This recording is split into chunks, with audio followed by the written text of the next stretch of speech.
A Asociación Europea vén de presentar unha campaña promocional de título Rediscover, redescubrir as bondades, as oportunidades do termalismo nun momento de pandemia e pospandemia onde a saúde é máis importante. Lembremos que a auga é vida, pero a auga termal é saúde.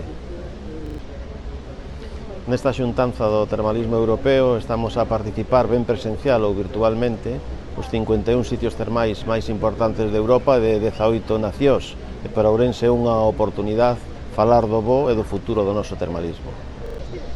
Ao longo destes días vamos a coñecer opinións, criterios de diferentes especialistas, tamén de administracións públicas e tamén aspectos da necesaria colaboración público-privada que fan do termalismo unha oportunidade que en Ourense temos que aproveitar, e para iso falei tamén da futura utilización ou conversión do edificio do Pazo Provincial no gran hotel balneario que precisa a nosa provincia.